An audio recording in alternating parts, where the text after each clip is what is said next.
Okay, hello everybody and welcome. It's time to do another little non-duality chat. And today we're here with Tim Cliss. Hello, Tim. All right. Hi. Lovely, lovely to be with you. Yeah, lovely to be here. We just started talking a little bit before the recording about resonance. That, like, of course, you like the people that are like yourself, like on the same Hmm. frequency as yourself. And I feel Yeah, that way about your posts. I love everything you post. yeah. And it dawned on me. It seemed to take a while before that really dawned. I was wondering, I like some people. I like what he says there, but then he says something else, and I really don't like that. And it really dawned like it was an aha moment. Well, of course it.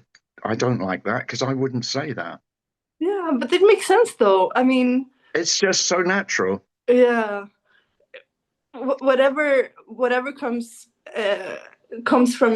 out from you is the same thing you resonate with in someone else if it comes out there, you know? Exactly.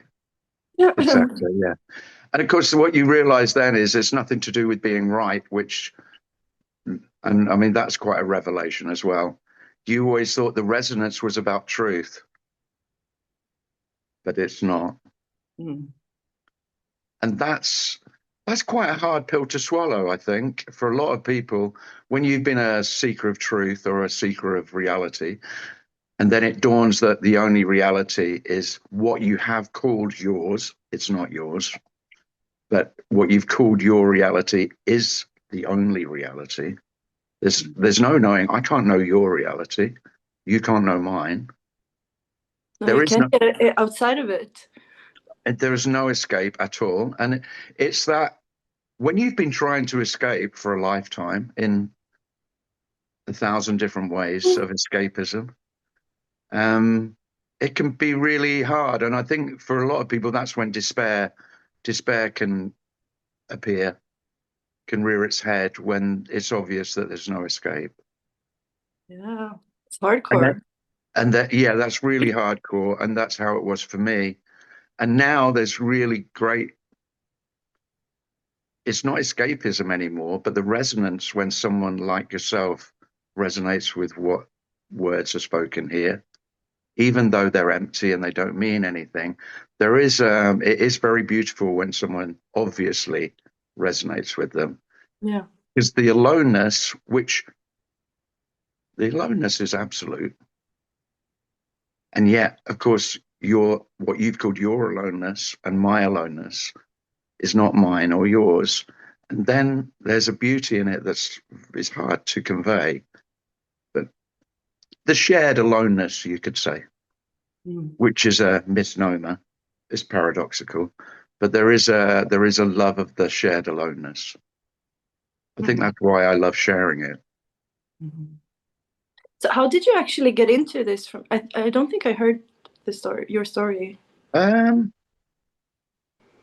mm,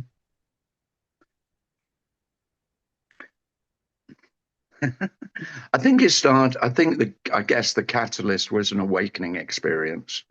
Mm. I've talked about it in Oh yeah, in maybe in this deafening silence. you were That going up a hill or something. Yeah, when I'm going with the kids, and so there was this spiritual. It's the only thing that I could have called it was a spiritual awakening, a oneness experience, a no separation experience. And so after that, I was really interested in finding. I just wanted to hear, is it only me who's experienced this? As you know, because of course, once there's a sense of me back, then of course you go looking for answers. So Did that it, was the did it catalyst. did it just come out of the blue? Like Yeah. you weren't seeking at that point, or? Oh no, no, I wasn't at all. No, quite the Mm. opposite. I'm responsible for these kids, and we're on an outdoor pursuits trip, and I couldn't be more Wow. focused on my job. Right. Yeah, it was utterly out of the blue, and there are quite a few things that were so extraordinary about it that had never. It was like the veil had been lifted, and I really had that sense of, oh no, a screen's been pulled back, and what the hell is this? And so then I wanted to know what it was. So I looked to find other people who had written about similar experiences. And what did you find? Yeah, I found a lot of spiritual mumbo jumbo that didn't really resonate. And I actually didn't find non-duality, not in the radical sense, till about 15 years later. Oh, really? Yeah, because I gave it up. I remember I came back and I was good friends with the deputy head teacher. And so I went to tell her about this experience. I thought she'll be interested. And as I was telling her about it, I was saying, you know, and there I was, and there was no time. And I was there with the rocks and the trees, and the rocks and the trees knew me, and I knew the rocks and the trees. And I was really excited. And I was the rocks and the trees, and the rocks and the trees were me. And there was no separation, and there was no time. And I could just, I then looked at her and she wasn't even listening. She just glazed over and she was just making some notes on her notepad about what she needed to do. Yeah. And I thought, oh, this isn't going to be easy to talk about because people are not what people don't want to hear it. No one wants to hear it. And I think a lot of people can't even hear it, you know? No, well, that's it. It's not their choice, of course, but it was that was a moment where I thought, maybe this is not to be shared. So I kept quiet probably for 10 years. Tried to ignore it, tried to forget it really, Hmm. but it's not to be forgotten. Hmm. So, and when did non-duality pop up then? That was about, yeah. So, uh, hmm, wouldn't say it. It popped up when I was teaching philosophy and ethics. I was training as a counselor, as a psychotherapist, and a friend of mine, um, she'd been recommended The Power of Now, and she bought it for me because she said, "This, you talk about this kind of thing." Because I was already talking with friends who were open about, well, there probably isn't the separation that the natural way that we think that there's me and then there's everything else. I was already sort of talking to some open friends about that, and she gave me The Power of Now, and that was quite a landmark because I thought, yeah, of course there is only now, but then right from the beginning it was obvious that if there's no then there is no now either. So talking about now was just as pointless, really. And the other thing that I was always aware of was there's no power in this. This is complete powerlessness. And talking about this or now as power was ridiculous, actually, Mm. because power's only for me. Power's only in separation. There's no power in this. Mm. This isn't powerless, it's utterly neutral, but the neutrality doesn't have power. So I always was uncomfortable with that way of seeing non-duality. Then what happened? Then I had a complete breakdown, stopped working, and my marriage broke up, and I fell into despair at my inability to be normal, what I conceived to be normal, doing my normal job, playing all my normal roles, doing what was expected of me. And I didn't choose it. So here's the thing. All the way through, it's been so clear that I never chose this non-dual path. So anyone who talks about choice, I would always want to say, well, it may seem like you are choosing, but you don't have any choice in what choices seem to be made. That was very obvious from the beginning.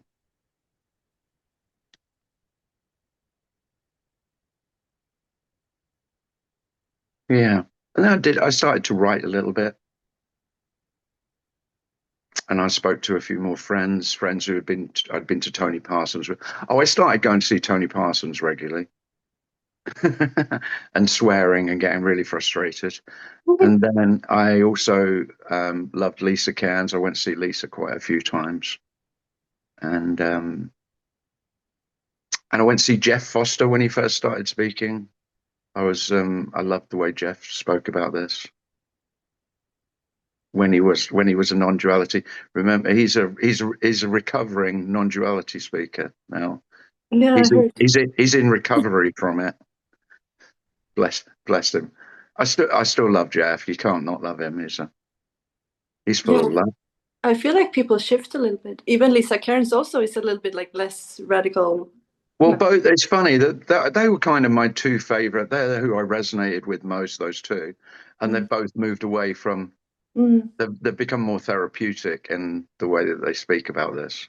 mm, I just think they would just, it's if it's instinctive, it's natural to want to help.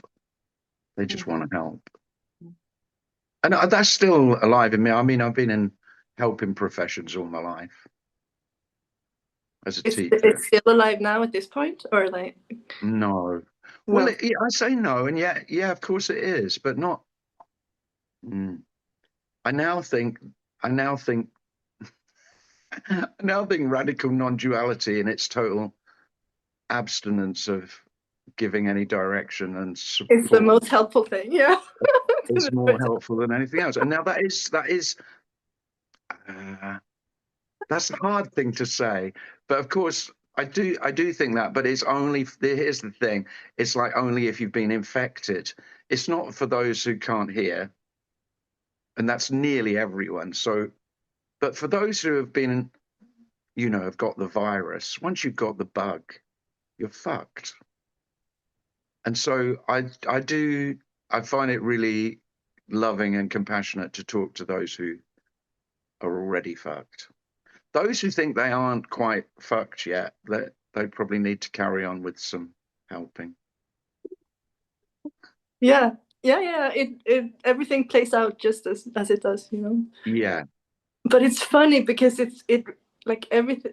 It's really when you get into it, you really get into it. Like it's it really gets to you or me. Let me. My experience now is like I found it and it just like opened up the floodgate, you know. Yes, Yeah. absolutely.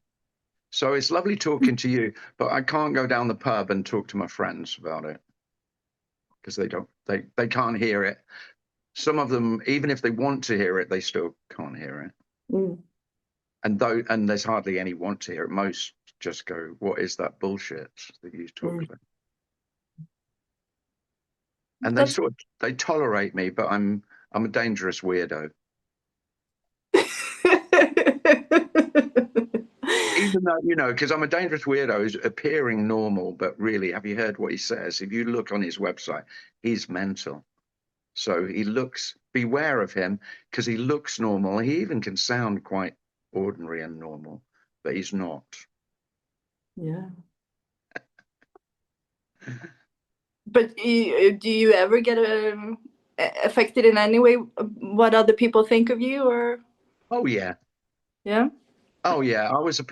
I mean, my character is a people pleaser. Hmm. I was always just looking for approval all the time. Hmm. And I still do it. I like to make people laugh. So, there's humor there's always that underlying, oh, if people laugh with me or not at me, but if I can make others laugh, then they'll love me. Everyone wants to be loved. It's just human nature. Yeah, it's very Oh natural. no, I'd be a complete lie. Anyone who speaks about non-duality and say they couldn't care less whether those who they love them, that's nonsense.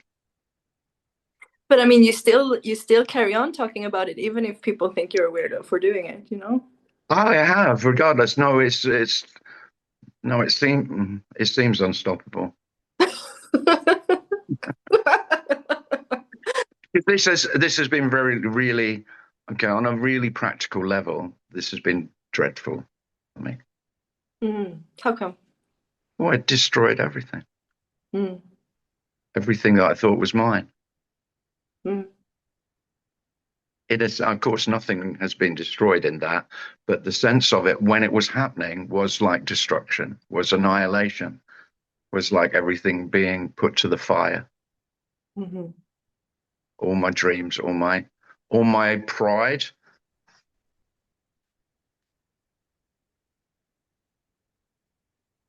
But all my was that all like my relationships. a finite process or? it got to a point where everything was destroyed, or? Yeah, I mean, yeah, it was it was slow and painful. Yeah, it wasn't all in one go at all. No. Well, there actually isn't all in one go. Anything, if you say anything, because really none of that happened.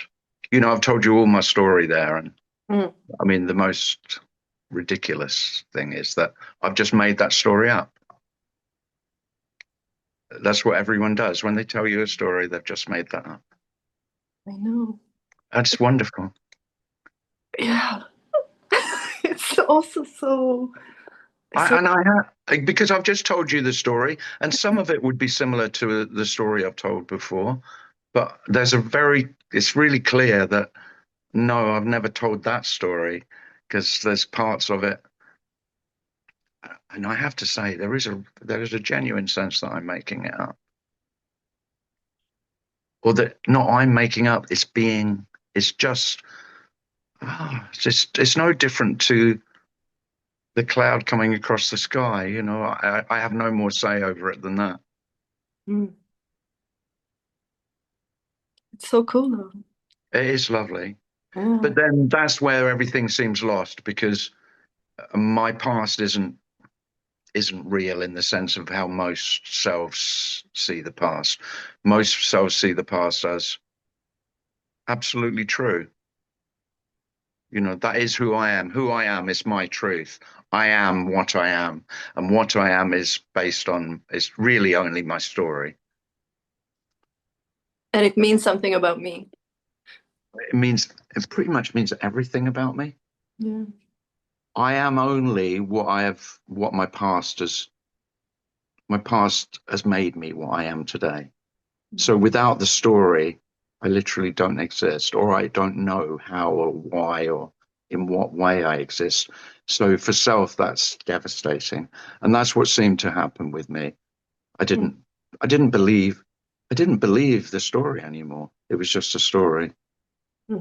And although that is liberating, that's what I'm always speaking about as liberation.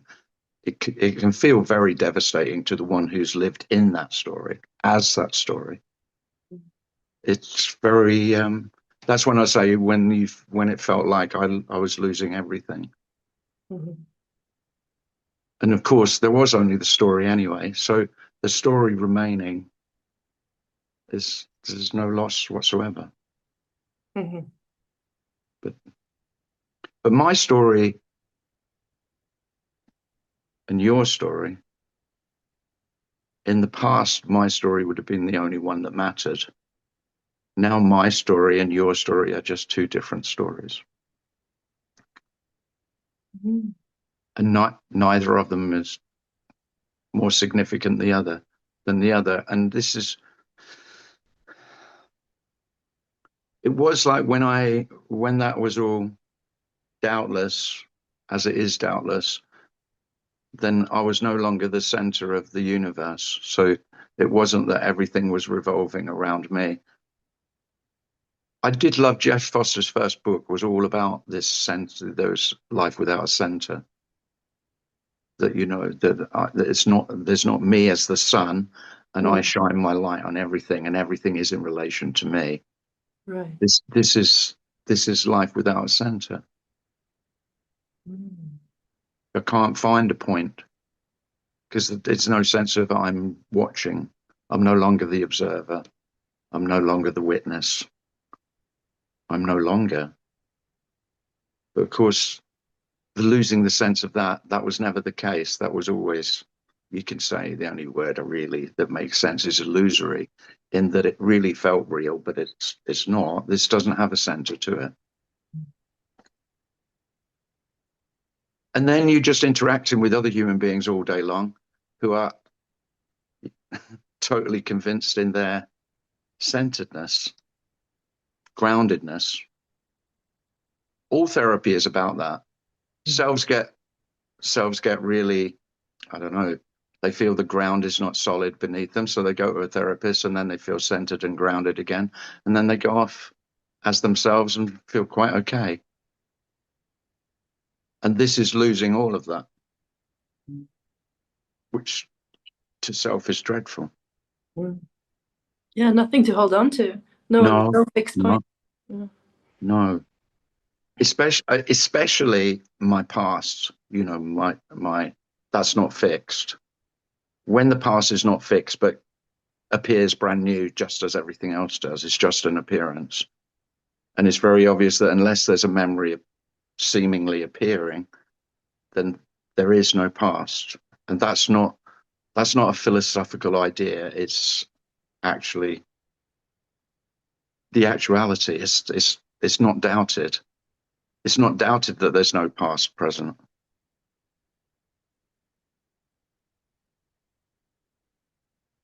or future, or present. What's left? Well, and then of course, because the present does die. That's why I soon I soon dismissed the power of now, as I talked about. But of course, because there is no now if there's no then. Now only is a relational term to then being the past and the future. But of course, if this is so, there's no past and there's future, but this is all the past and all the future. So it's a bit like saying, which I'm prone to. There's no this if there's no then, but this is all of then as well. So there's no this and there's no then. I only talk about this, but you can't find this because there's nothing outside. There's nothing apart to find it. So you don't find this. I think that's the greatest frustration I felt when I was going to Tony's all the time. He would talk about this and he would talk about just what's happening. But of course, you need to find just what's happening. But you can't find just what's happening because there is only just what's happening. And you have to have something else to be able to see it, to know it, To differentiate it, yeah. to be aware of it. That's why I don't talk about awareness. I don't talk about awareness at all. Awareness is the biggest crock of shit of all, I think. Because awareness is separation. Yeah. It's so obvious that in order to be aware of, there has to be something being aware of something. Yeah. Has to be two, don't there? Doesn't it? Yeah. Does. So I'm not letting you speak much. Once I start, we're here to hear you speak. Oh, that's why we're here. But I mean, yeah, not even this. Nothing left. No, so I mean, it's the only word I like to use, but and then I have to go. Of course, there is no this. Yeah. There's not much left, is there? And so, what is left? So there is this. This is always, but it's not left. So there isn't. So you could say, what is left? There's never anything left, because everything is always passing away. So the whole illusion is of any continuity at all. The whole notion that things continue and have a lifespan, that appears still, but it's a story. The reality is that everything passes away as it's born. So this is constant birth and death, with no space in between. The illusion of time is this notion that there's between birth and death. And that's where I live. That's where everything lives. Things have to have a duration, and they don't. Somehow it's easier with the like everything is new all the time. That's easy for me to embrace, but that everything is dying all the time, you know? No, well, that's there. You've hit the nail on the head. Everyone loves the idea. When I post something about everything is brand new and fresh, and there's never been this has never been before. Everyone loves that. And then I say, and it never will be again. And I go, what? That death and birth, the freshness and the death, not two. So everyone loves there's only birth, but nobody likes there's only death. Death Death is the most bitter pill. I think nearly everyone who's in non-duality, they still find that the hardest to swallow. So nothing actually lives a life, has a separate existence, because that's really all I'm saying. All I'm saying is you could say there is existence, but existence is always dying. And they're just born brand new. So there's neither birth nor death in that sense. If birth is death, then what is birth and what is death? It's just you end up not knowing anything at all. Such a complete letting go. It's just the love. I mean, not knowing life is well, that's why everyone speaks about awe and wonder. Awe and wonder appears to human beings when there's an obvious not knowing. Like a sunset or a rainbow. It's usually something wonderfully natural. And then there's like, wow. But, wow is this everyday mundane. You don't have to say wow. Do you feel that awe and wonder every day? No. No. Gratitude is a funny thing.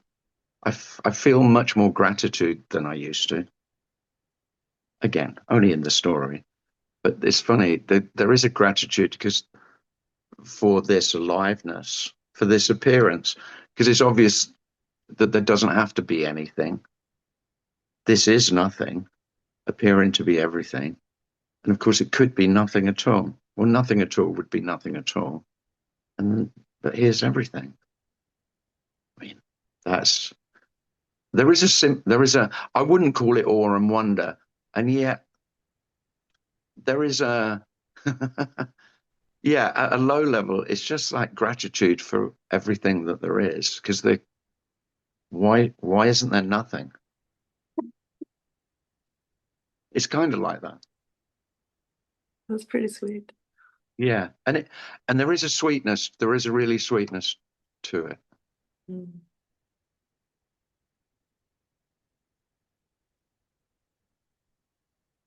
And the sweetness is a lot to do with that this doesn't have any meaning. Any meaning that's applied to it is just what each human being is giving to this appearance.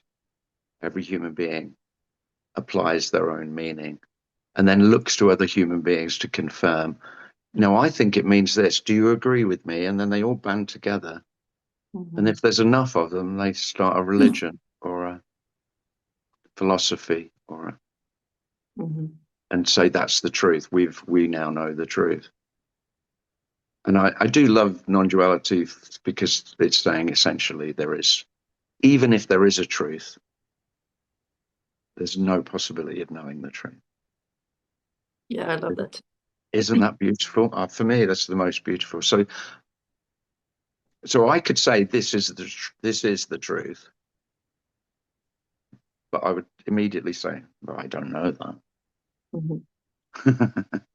But of course, you don't need the truth for it to be the truth. The truth is just just this anyway. It's just that. It's just this. So what is this? Oh, it's everything.